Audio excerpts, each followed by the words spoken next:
અમારે નથી આવું, તમે ઓલફેરે છેતરી ગયા હતા. દાદા હાલો જ મેં જઈ. હાલો તાન. હાલો હાલો પપ્પુભાઈ, અમે અમારી વાળી જગ્યાએ રમત ગોઠવી છે. હા આવું થઈ કે ના થાય. હા હવે એક જ મિનિટની વાત છે, રમત ચાલુ થવા અમે. ઠીક છે, તમે આ બાઇકને વગર અડ્યા વગર તમે હાકી જાઓ તો તમને 200 રૂપિયા મળશે.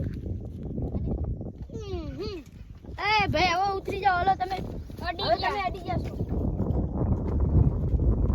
હવે ઉતરી જાઓ. હલો ઉતરી જાઓ. હલો ઉતરી જાઓ. બાબુ ભાઈ ઉતરી જાઓ. હલો તમારે આ બાબા સીતારામને તમારી અડારો પાડશે. એ ભાઈ ઉતરી જાઓ. જો તો ઉતરી જાઓ. હલો અડી ગયા. તમે તો વારે છેતરી જાશો ભાઈ. અત્યારે અમાર પૈસા પાછા લાવો. ના રે ના, અમાર પૈસા પાછા લાવો. ના રે ના ભાઈ. ચલો બગડે. લાઈક કરો અમારી ચેનલને, કોમેન્ટ કરો અમારી ચેનલને સબસ્ક્રાઇબ કરો, અમારી ચેનલને શેર કરો. માં શક્તિનો સહારો. જય માતાજી. જય માતાજી.